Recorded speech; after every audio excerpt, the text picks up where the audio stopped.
All right.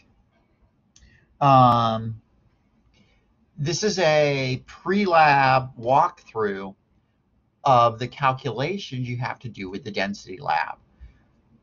Those of you who are having it after fall of 2018, thank the people of fall of 2018 for requesting that. Those of you in fall of 2018, thank you and your patience for the time it took me to generate this. Believe it or not, this took me several attempts. There was just a comedy of error that I usually don't have with my recordings. I was doing stupid things like talking for an hour with forgetting to press the record buttons, and I was having microphone failures. And matter of fact, with my current luck, something will happen to the archive, and the archive will get corrupted. That happened to one attempt. So this is like my 5th attempt to make this video over the course of the last 2 weeks. So hopefully today the force is with me. So let's take a look. You've already seen a video on how to make your sugar solutions. And hopefully what you've done is you've taken those series of measurements. You've taken a series of measurements. You've taken a series of measurements where you've measured the mass of different volumes of different sucrose solutions. You made up 1, 2, 3, 4, 5, 6, 7 different sucrose solutions. That means you're going to draw 7 graphs. So you're actually going to have to generate 7 graphs. Excel is your best friend here. You have to use Excel. You can't do this by hand.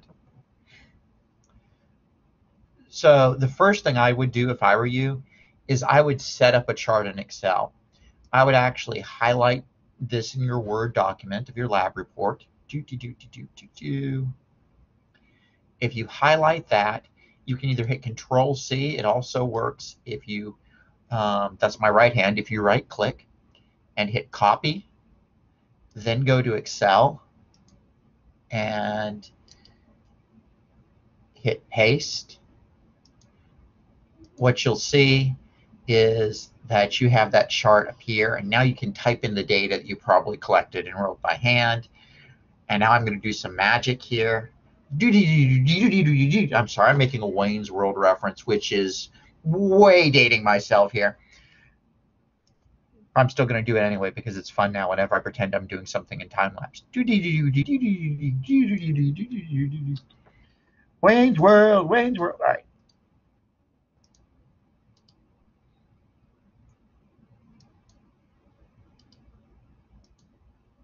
Why did that not work? Just a second. Patience. Control-C.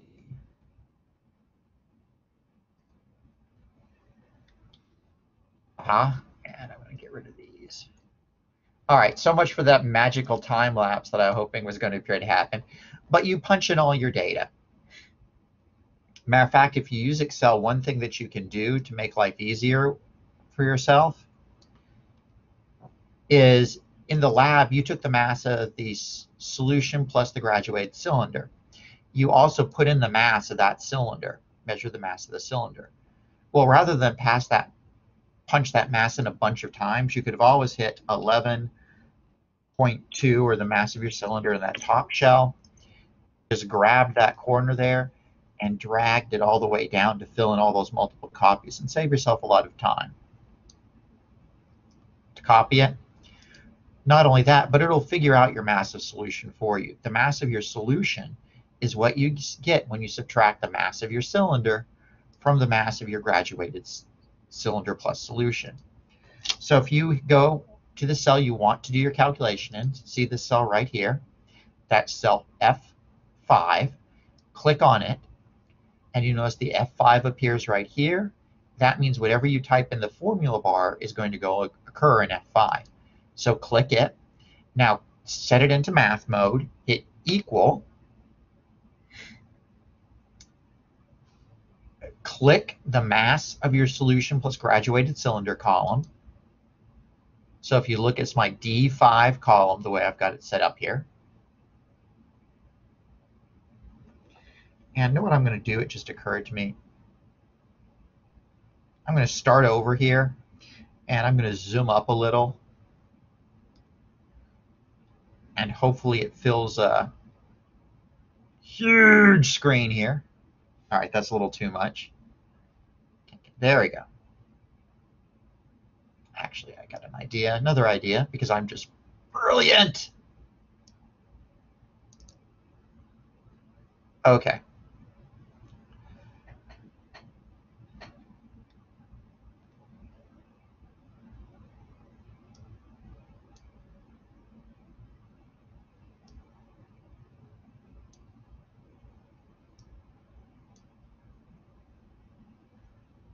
All right.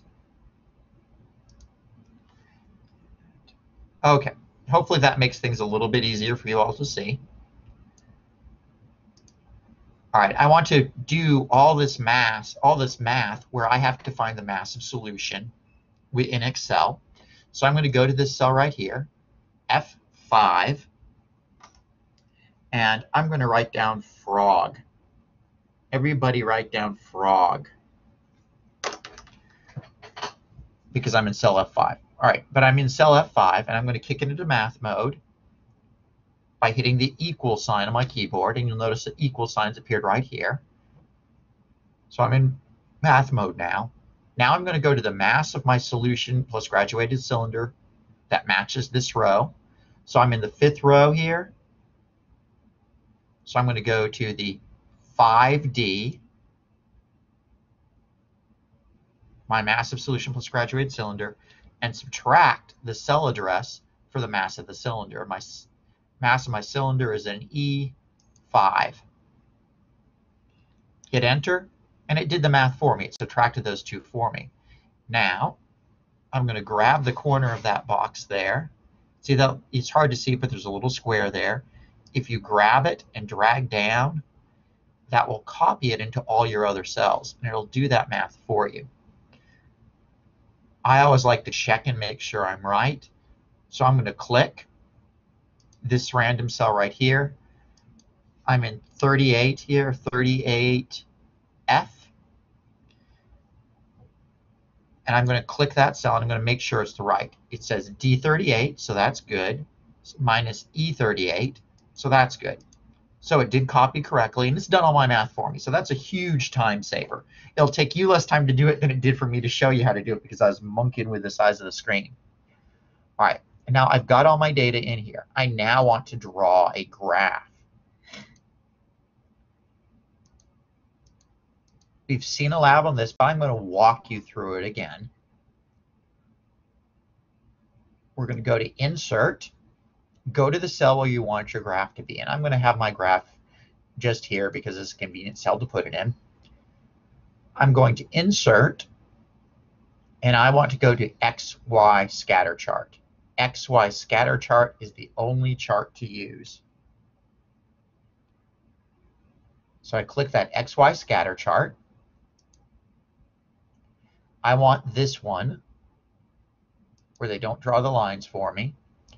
I always go with a blank chart because it makes it easier to make sure my data gets in there correctly. Once I get that blank chart there, I go to Select Data. I click Add. And I'm going to do my 0% first. So I'm going to make my series name 0% sugar. Well, they're using sucrose. They're putting on airs. I'm going to do 0% sucrose. I have a little cold going, so I can just barely breathe here, which is why my voice sounds even more charming and awesome than usual. I'm giving the pimply face team from The Simpsons truly his run for the money today, I am sure. Series X values. Well, for this graph, because you're wanting to plot density, you want rise over run. So you want mass divided by volume. So your X is going to be your volume. So I'm going to go up here. I'm going to click this little button that looks like the spreadsheet. And it wants to know, what did it do? That's not what I wanted to do. Escape. X value series, click it.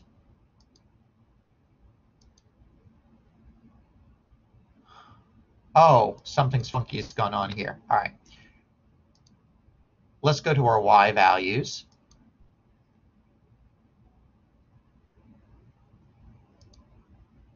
Oh. Why can't things be easy? Here, let's do this. I'm going to go to the chart.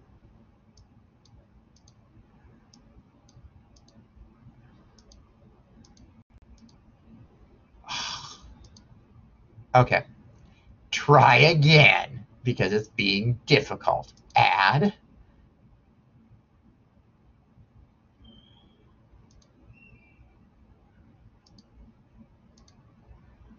Something has gone bizarre here. Try again. Insert XY scatter, select data, add my X. I want my X to be my volume. All right, so you come over here. You want to do the volumes for the 0% solution. So I'm starting with my 5 milliliters and going to my 25 milliliters. So my C cell to my C9 cell, hit enter. I highlighted them with a mouse. I don't know if you can see it here, but there's little dots around what I've highlighted. So I've highlighted my volume here for my 0%. Now I'm going to highlight the mass of solution only. So I click that button, come over here, and I highlight my solutions, my F5 to my F9 blocks. Click enter. Now I want to name it, and it's my 0% solute. Come on, my 0% solutions. Click OK. So I've got one series done. I want to add another. And this time I want to add my 10%. Click the little thing that looks like the chart to get my X values. Highlight the volume of my 10% solution, my 5 through my 25 milliliters. So my C10 through C14. Click enter. Click this that looks like the spreadsheet. Highlight the values for my 10% sucrose solution. So my F5 through my F10 through my F14. Cool. I'm graphing a fighter jet. All right. Click OK. Let's do one more. I won't do all of them. I'm just going to do this for every solution of percent of sucrose here. Get your X value. So highlight X value is always the volume of that. The Y series is always the mass.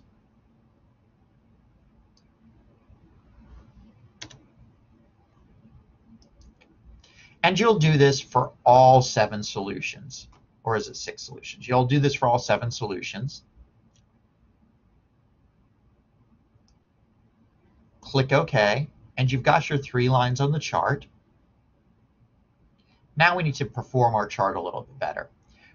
So we're going to go, we've got our chart highlighted. We're still in design mode here. Go over to add chart element. First thing I want to do is I want to add a legend so that I know what I'm looking at. So I'm going to add a legend, and I like my legends at the bottom. Actually, I don't like it there on the bottom. I'm going to put it over there, and I'm going to put it on the right.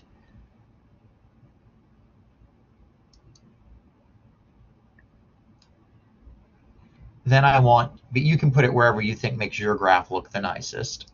And I'm going to enlarge my graph a little bit by grabbing the corner there. Now I want to add some axis titles. Remember, Your Y is your mass. So at that axis title, click it and type in mass of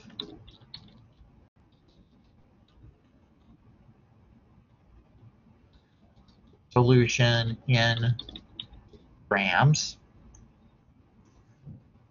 You can do it a little bit differently, but it should be, you could put, here, I'll show you what you could have done as well. Let's also do another element. Let's add a horizontal axis title. And that's going to be the volume of our solution. I could have just done volume, and I could have gone milliliters if I wanted to.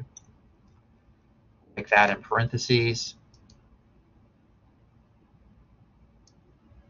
Make it bigger to make sure you at-home gamers can see what I am doing. Shoot, I dragged the wrong thing. There we go. All right. Now we should also come back up, add chart element, and I want to add axis title, axis, legend, grid lines, chart title. I want to add a chart title.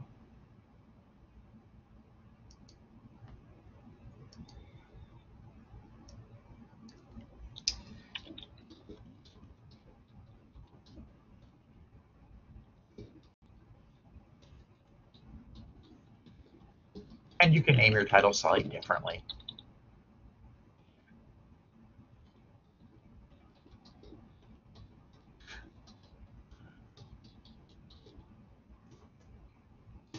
All right, so I've got my title. So now I have my graph here. Now I need to add trend lines. This is really important because your trend lines actually go into your next data table. The whole reason you're making these graphs is to get the formula for the line. When you do these trend lines, you need to set your intercept to 0. That's really important. So let's make these trend lines. You're going to have to make 7 trend lines, which is why on your home computer, make that graph really freaking huge so that you can tell what series is what.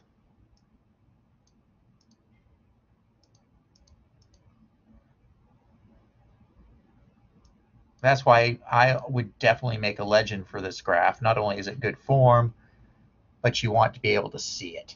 Matter of fact, I'm blowing up my legend just a little bit. My legend grows and grows as time goes on. Bum, bum, bum. Thank you. Make sure you try this out, bar. All right. So I'm going to click one of my lines here. Let's click my 20% line. We can do this a couple ways. We can do, well, heck, I'm going to do it the easy way. I believe you can do it from add chart element trend lines linear. We'll do it that way for this first one. So I highlighted one of the dots to get one of my series going, right? Oh, let's do my 0 first, right? My 0 is my dark blue, so I've clicked one of my 0 dots, so you can see them. See where I've suddenly highlighted my 0 series? Add chart elements, add trend line, linear. So I've added that trend line. I'm going to click it. Come on. Ah, there I go. Format, and I clicked my trend line to get the format trend line to come up. It says linear, which is what I wanted. I want it to display equation. Click display equation. And I want to set intercept to 0.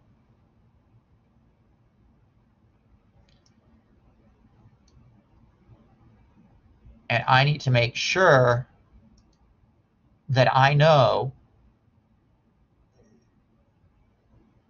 that that equation belongs to that trend line. So if I were you now, I would go right now, run, don't walk, and type it into your data chart. Actually, you should always walk, and lab will kick you out if I catch you running. But you go over here and you want to type in that trend line. Or write it hand in, right? You can scan in your hand lab report. I'm cool with that.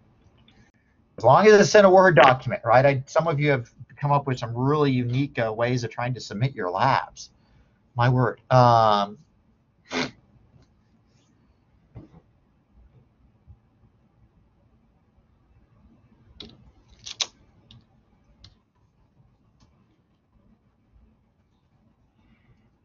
then your slope here, because slope is rise over run, your y's divided by your x's, and we made y grams and x's milliliters, your slope is actually your density of your solution. So you now have the density of your solution. Another thing I'm kind of quibbling with your book here, and that's fine, is you can feel free to do it to 3 sig figs. In reality, your measurements really only let you do it to 2 sig figs. So because I'm a real stickler for sig figs, and I wouldn't be able to sleep with myself, I'm going to go at like that, 0.9935, because you should only really have 2 sig figs. If you give me 4 here, I won't fail you. And you now have video evidence I said that. Okay. Where was I going? No idea, which is never a good thing. I want to do this again for my other trend lines.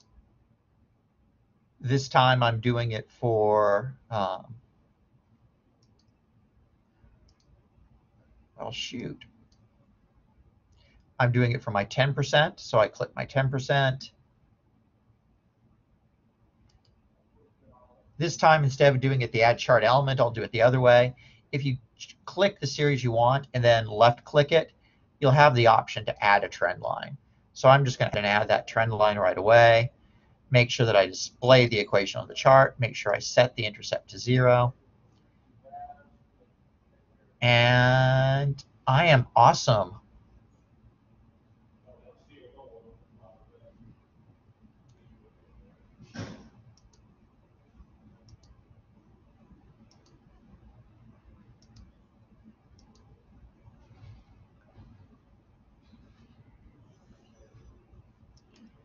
So I would go and I'd punch that in to my chart.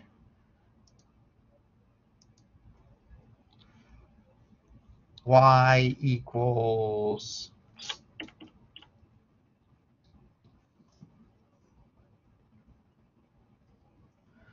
1.0342. 1.0342. 1.0342 x. My slope is my density. Really, we should have only 2 sig figs.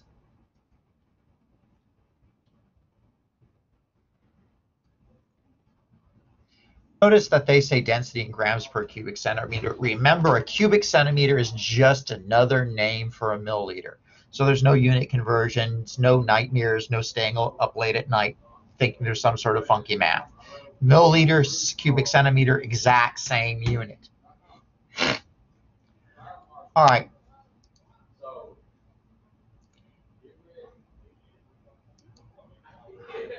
Now you're going to do it again. Now you're going to do it again for the 20%. So the 20% solution, your 30% solution, your 40% solution. You're going to do it over and over again until you've got all 7 trend lines formatted. All 7. Just a second. I'm recording live on the air here, so just a second. Let me pause my recording here.